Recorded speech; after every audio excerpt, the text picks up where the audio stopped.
Olá, tudo bem?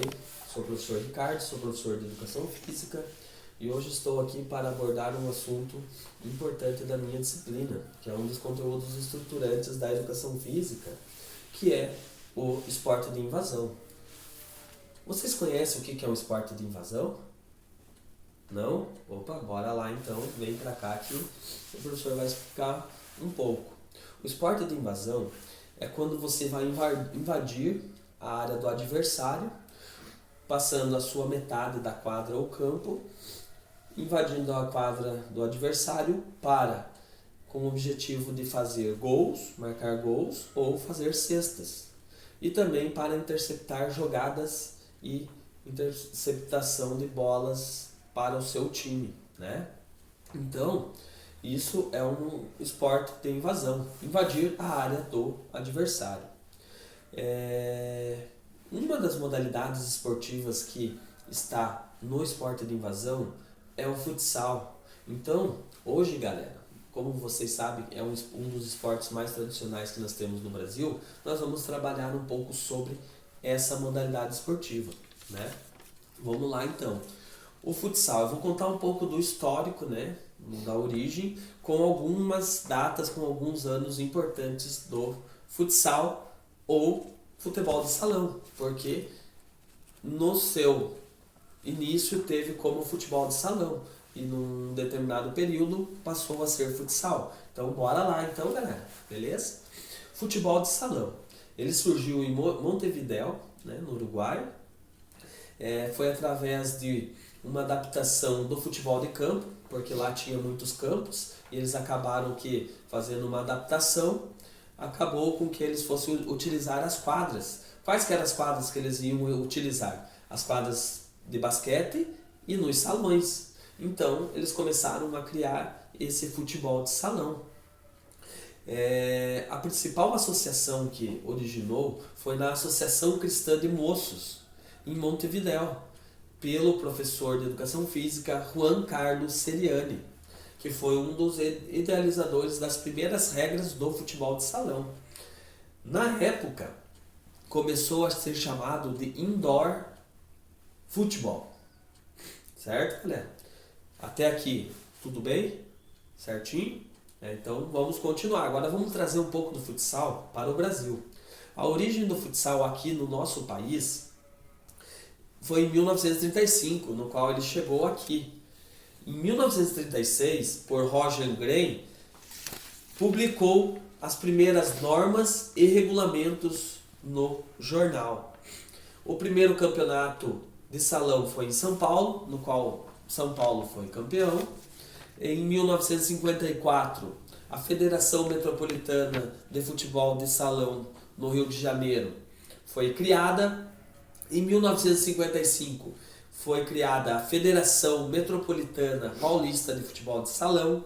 Em 1959, o primeiro campeonato das seleções, na qual o Rio de Janeiro se consagrou campeã.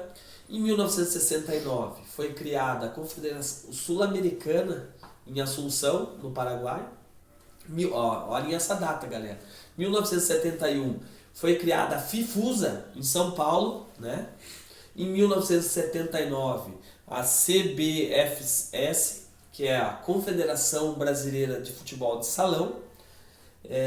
Em 1982, foi o primeiro campeonato de futebol de salão que aconteceu em São Paulo, na qual o Brasil foi campeão. Em 1985, o segundo campeonato de futebol de salão que foi realizado na Espanha, o Brasil se consagrou novamente como campeão, se tornando bicampeão. Em 1989, essa data também é importante que vocês guardem, galera, que o futebol de salão ele difundiu e virou futsal. Lembra lá no começo da aula que eu perguntei para vocês se era futebol de salão ou futsal, certo? Então, a partir dessa data, de 1989, a entidade que passou a gerir essa modalidade foi a FIFA. Então começaram a fazer campeonatos, na qual o Brasil foi o primeiro campeão mundial, né? Depois com a FIFA sendo a entidade máxima. Hoje, galera, eu vou falar também um pouco dos títulos. O Brasil tem 7 títulos, né? 2 na antiga FIFUSA, entidade FIFUSA que comandava, e 5 pela FIFA. Certo? Alguma dúvida? Certo? Não? Beleza. Continuando, vou falar algumas regrinhas básicas do futsal, né? A quadra ela deve ser retangular, né? 24 a 42 de comprimento e 15 a 22 de largura. A partida ela é disputada em 2 tempos de 20 minutos, né? Totalizando 40 minutos, num intervalo de 10 minutos, na qual a bola sai, o cronômetro é parado. Também, para iniciar uma partida, é importante ressalvar que são com 5 jogadores. E obrigatoriamente, uma tem que ser o goleiro e os outros 4 de linha, que é o fixo, os 2 alas e o pivô. Também uma equipe ela pode ter no banco 7 jogadores, totalizando 12 no total. É obrigatório, galera, ter um treinador. Treinador é obrigatório ter cada equipe. Outra regrinha importante que vocês sabem é que a substituição ela é ilimitada. Não é igual no futebol de campo que são permitidas agora, hoje, são 5, né? Mas lá você pode fazer ilimitado. Você pode trocar quantas vezes o mesmo jogador voltar a hora que quiser. Beleza? Isso são algumas regrinhas básicas. Na próxima aula nós vamos trabalhando, né, mais a fundo isso. Agora eu quero entrar nos fundamentos do futsal. Vocês sabem o que são os fundamentos do futsal? Né? Tem os fundamentos com bola e os fundamentos sem bola. Primeiro eu vou falar os fundamentos com bola. A condução, galera. A condução é um dos fundamentos básicos e que você deve saber, que é você conduzir a bola, né?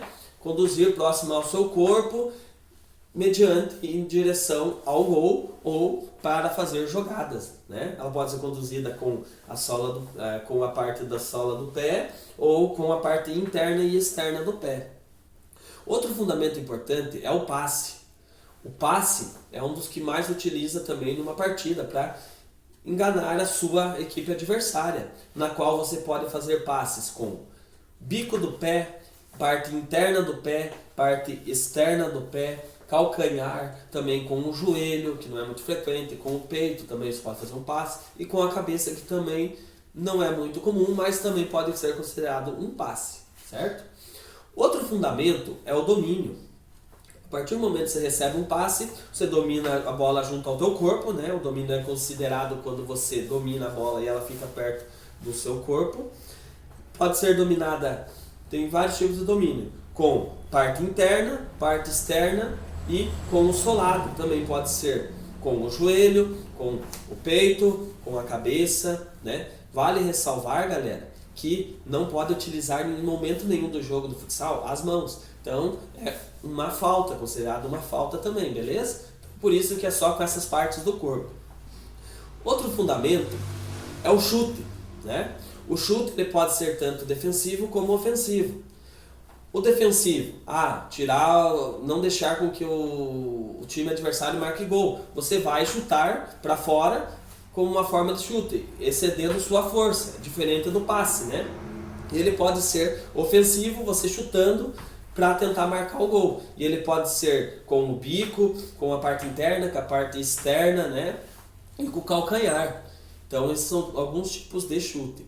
Também nós temos, galera, o drible como um dos fundamentos. Que o drible é aquele que é o protagonista, né? Que você vai fazer com que as ações, né? Você, através do drible, você entre na quadra adversária para tentar marcar o gol. E o drible você vai fazer de várias formas. Isso daí vai da habilidade de cada um, certo?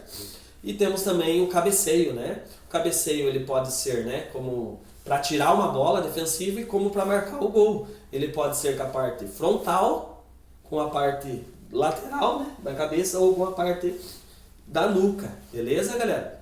Esses são os fundamentos com bola, beleza? O sem bola, galera, é o finta. O finta é diferente do drible. Você sem a bola você vai conseguir dilubriar o seu marcador, né? Outro fundamento sem bola é a marcação. Você vai marcar o jogador para não invadir a tua área. E uma outra fundamento sem bola é a antecipação. na qual você vai antecipar a bola do time adversário. Beleza, galera? Fiquem todos com Deus, né? Alguma dúvida? Na próxima aula nós continuamos, beleza? Na parte prática. Abraço, até mais.